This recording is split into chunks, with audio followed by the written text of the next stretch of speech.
नमस्कार, next nine life देख रही हैं आप और मैं हूं आपके साथ प्रज्ञा सिंह। बहुत बहुत स्वागत है आपका हमारे आज के इस खास प्रोग्राम में। आज के इस प्रोग्राम में एक बार फिर से बात करेंगे तुनिशा शर्मा के केस की। तुनिशा शर्मा के केस से जुड़ा लगातार हर अपडेट हम आप तक पहुंचा रहे हैं। लगातार आपके हर सवाल का जवाब देने की भी पूरी कोशिश की जा रही है। आज के इस प्रोग्राम में भी हम तुनिशा शर्मा और शाहजान खान से जुड़े हर सवाल का जवाब देने की पूरी कोशिश करेंगे। फिर भी अगर कोई सवाल रह जाता है तो आप कमेंट बॉक्स में हमसे वो सवाल पूछ भी सकते हैं और अपने अगले प्रोग्राम में हम उस सवाल को लेकर भी चर्चा करने की कोशिश करेंगे। बिना किसी देरी के प्रोग्राम की शुरुआत करते हैं। आपको बता दें कि शाहजान खान इस वक्त पुलिस रिमांड में है। लगातार मुंबई पुलिस शाहजान खान से पूछताछ कर रही है। पुलिस सबूतों की भी तलाश लगातार कर रही है, क्योंकि हाईकोर्ट की तरफ से शाहजान खान की दोनों पिटीशंस को लेकर 2 तारीखें दी गई हैं, 15 फरवरी और 17 फरवरी। 2 पिटीशन से यहाँ पर अगर मैं बात करूं तो पहली पिटीशन इस मुद्दे को लेकर है कि आफताब के खिलाफ जो एफआईआर तुनिशा शर्मा की मां वनीता शर्मा ने दर्ज कराई है पुलिस स्टेशन में, उसे रद्द करने की मांग की गई। दूसरी जो पिटीशन है वो अग्रिम जमानत को लेकर थी, जिसे देने से ही कोर्ट ने इनकार कर दिया। कोर्ट ने ये कहा है कि अब शाहजान के लिए उनके वकील को जमानत याचिका ही दाखिल करनी होगी, जिसके लिए 2 तारीख दी गई है, 15 और 17 फरवरी। अब अगर यहाँ पर 15 फरवरी को शाहजान खान की एफआईआर वाली पिटीशन पर कोर्ट अपना फैसला शाहजान के पक्ष में सुनाता है तो 17 फरवरी को सुनवाई होने की जरूरत ही नहीं होगी। लेकिन अगर उस पिटीशन को खारिज कर दिया जाता है तो 17 फरवरी को आगे की सुनवाई देखने को मिलेगी। लेकिन अब तक जितने सबूत, जितने अपडेट्स तुनिशा शर्मा के केस को लेकर सामने आए हैं, उन्हें देख करके साफ तौर पर यहाँ पे लग रहा है कि शाहजान खान अभी इस केस में बचते हुए नजर नहीं आ रहे हैं और साफ तौर पर उनकी मुश्किलें और ज्यादा तब बढ़ गई जब तुनिशा शर्मा की मां वनीता शर्मा ने इस केस को फास्ट ट्रैक कोर्ट में चलाने की मांग कर ली। जी हाँ, आपको बता दें कि तुनिशा शर्मा की मां वनीता शर्मा ने हाल ही में मीडिया से रूबरू होते हुए इस केस को फास्ट ट्रैक कोर्ट में चलाने की मांग की है। वो चाहते हैं कि इस केस को अब फास्ट ट्रैक कोर्ट में चलाया जाए, क्योंकि इस केस में कहीं ना कहीं तुनिशा को इंसाफ मिलने में देरी हो रही है। लेकिन आपको बता दें कि 24 दिसंबर को तुनिशा ने ये कदम उठाया, जिसके बाद उनका निधन हो गया। और आज अगर मैं बात करूं तो आज 9 फरवरी ही है, यानी कि अभी पूरे तरह से 2 महीने भी नहीं हुए हैं। और ऐसे में फास्ट ट्रैक कोर्ट में इस केस को चलाने की मांग कहीं ना कहीं पूरी तरह से बेवजह लग रही है, क्योंकि किसी भी केस में कम से कम 3 महीने तक तो आपको इंतजार करना ही पड़ता है। उसके बाद अगर आप फास्ट ट्रैक कोर्ट की मांग करें तो समझ आता है। लेकिन जिस तरह से अब ये केस हाई कोर्ट पहुंच चुका है, आपको बता दें इस केस में एक बार पेशी शाहजान खान की हो चुकी है। हालांकि उनके वकील 2 बार जा चुके हैं। शाहजान खान को लेकर अब तुनिशा शर्मा के वकील भी कई बड़े खुलासे कर चुके हैं। सिर्फ शाहजान खान ही नहीं बल्कि उनके परिवार को लेकर भी। साथ ही तुनिशा शर्मा के वकील ने शाहजान के वकील शैलेंद्र मिश्रा पर भी कई गंभीर आरोप लगाए हैं।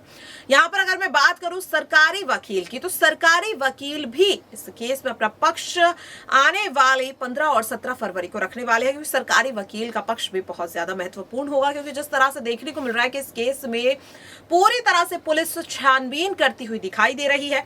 इंतजार यहाँ पर लगातार इसीलिए किया जा रहा है कि आखिरकार पुलिस इस केस को लेकर क्या पक्ष रखती है। हालांकि दलीलें जो है वो तो दोनों ही वकीलों को रखने, लेकिन कहीं ना कहीं अगर पुलिस अगली पेशी तक या अगली सुनवाई तक कोई ऐसा सबूत ढूंढ निकाल लेती है तो इस केस का पूरा रुख ही बदल जाएगा। फिलहाल अब तक जो सबूत दिखाई दे रहे हैं, जो अपडेट सामने आया, उसके मुताबिक शाहजान खान इस केस में फंसे हुए तो हैं, लेकिन उनके बचने के चांसेस अभी भी लग रहे हैं।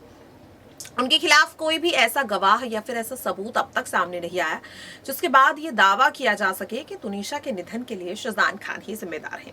हालांकि अगली पेशी से पहले तक अगर तुनिशा शर्मा का मोबाइल फोन अनलॉक हो जाता है, उसके फोटोज, उसके मैसेजेस, कॉल डिटेल्स और बाकी का जो डेटा है वो अगर कह सकते हैं रिकवर कर लिया जाता है तो शायद इस केस में शाहजान खान फंस सकते हैं और शायद तुनिशा शर्मा का फोन शाहजान खान को बचा भी सकता है। क्योंकि यहाँ पर अगर मैं बात करूं शाहजान खान की, तो वो अपनी व्हाट्सएप चैट कॉल हिस्ट्री पूरी तरह से डिलीट कर चुके थे, जिसे रिट्रीव करने की कोशिश पुलिस लगातार कर रही है। लेकिन अभी भी इस केस में शाहजान खान बचते हुए दिखाई नहीं दे रहे हैं। उम्मीद यहाँ पर लगातार यही जताई जा रही है कि शायद शाहजान खान अब इस केस में बच सकते हैं। लगातार जिस तरह से शाहरुख खान के फैंस उनके लिए इंसाफ की मांग कर रहे हैं, एक तबका है जो लगातार ये कह रहा है कि शाहरुख खान को इस केस में बेवजह फंसाया जा रहा है। इस केस में वो तबका शाहरुख खान को नहीं बल्कि तुनिशा शर्मा की मां वनीता शर्मा को मुजरिम मानता है। साफ तौर पे उनका कहना है कि अगर वाकई में शाहरुख खान को से या फिर तुनिशा और शाहरुख के रिश्ते से इतनी ज्यादा दिक्कत थी तो फिर वनीता शर्मा ने क्यों अपनी बेटी को नहीं रोका, क्यों वो शाहरुख खान या उनके परिवार के साथ मिलती जुलती रही, उनके घर पर होने वाली हर पार्टी का हिस्सा वो बनी रही। वहीं दूसरी ओर एक तबका जो है वो यहाँ पर तुनिशा शर्मा की केस को लव जिहाद के एंगल से भी देखता है। यहाँ पर जिस तरह से उर्दू जबरदस्ती सिखाने को लेकर, धर्म परिवर्तन को लेकर, यहाँ पर हिजाब पहनाने को लेकर, इस तरीके के कई गंभीर मुद्दे उठाए गए, लव जिहाद का एंगल भी इस केस में देखने को मिला। हालांकि अब तक कई सेलिब्रिटीज साफ तौर पर कह चुके हैं कि तुनिशा शर्मा के केस में किसी भी तरह से लव जिहाद का एंगल निकलता हुआ नहीं दिखाई दे रहा है।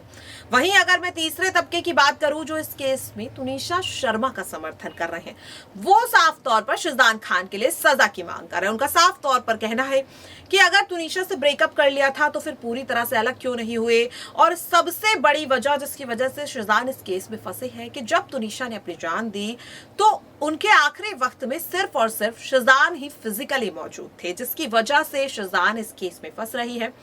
कोर्ट में यानी कि पहले वसई कोर्ट और फिर हाई कोर्ट में पेश किया गया तुनिशा से जुड़ा वो आखिरी सीसीटीवी फुटेज शाहरुख खान के गले की हड्डी बन चुका है, और इसी सीसीटीवी फुटेज के आधार पर पहले मुंबई के वसई कोर्ट ने शाहरुख की जमानत याचिका को खारिज किया और हाई कोर्ट की तरफ से भी उन्हें अग्रिम जमानत देने से इनकार कर दिया गया। तो साफ तौर पर ये एक सीसीटीवी फुटेज शाहरुख खान को इस केस में बुरी तरह से फंसाता हुआ दिखाई दे रहा है।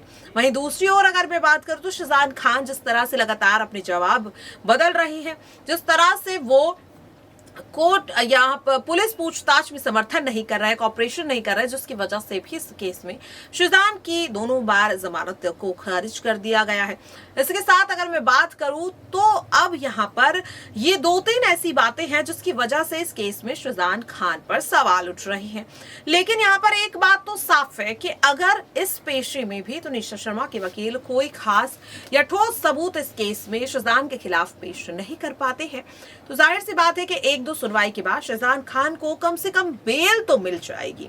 हालांकि हो सकता है कि अगर इस सुनवाई में या 17 या 15 फरवरी को भी अगर कोई उनके खिलाफ पुख्ता सबूत नहीं पेश किया गया तो शाहरुख को अभी भी जमानत मिलने के काफी ज्यादा आसार लगाए जा रहे हैं। लेकिन यहाँ पर पुलिस का पक्ष इस केस में बहुत ज्यादा महत्वपूर्ण माना जा रहा है, क्योंकि एंड वक्त पर पुलिस क्या खेल कर दे या कौन सा ऐसा सबूत, कौन सा ऐसा विटनेस पेश कर दे जिसके बाद ये केस पूरी तरह से पलट सकता है। फिलहाल जब तक पेशी नहीं हो जाती, जब तक दोनों वकीलों के बयान सामने नहीं आ जाते, सिर्फ और सिर्फ कयास लगाए जा सकते हैं। लेकिन जो अब तक अपडेट सामने आई है, जो रिपोर्ट सामने आई है, उसके आधार पर अभी इस केस में शाहरुख खान को कह सकते हैं जमानत मिलने के आसार दिखाई दे रहे हैं, लेकिन सिर्फ तब तक जब तक उनके खिलाफ हाई कोर्ट में कोई ठोस सबूत पेश नहीं किया जाता है। हालांकि आपकी क्या राय है, क्या 15 और 17 फरवरी को जब हाई कोर्ट में तुनिशा शर्मा का केस उस पर सुनवाई होगी तो क्या शाहरुख खान को जमानत मिलेगी या नहीं? उनकी दोनों पिटिशंस को लेकर क्या हाई कोर्ट उनके पक्ष में फैसला सुनाएगा या नहीं? इस तरह के तमाम सवाल उठ रहे हैं और इन्हें लेकर आप अपनी राय कमेंट बॉक्स में जरूर रख सकते हैं। इसके अलावा आपका और भी कोई सवाल तुनिशा शर्मा के केस को लेकर हो तो आप वो भी पूछ सकते हैं। फिलहाल के लिए इस खास प्रोग्राम में इतना ही। बाकी ऐसी ही तमाम अपडेट से जुड़े रहने के लिए देखते रहिए Next 9 लाइव। नमस्कार।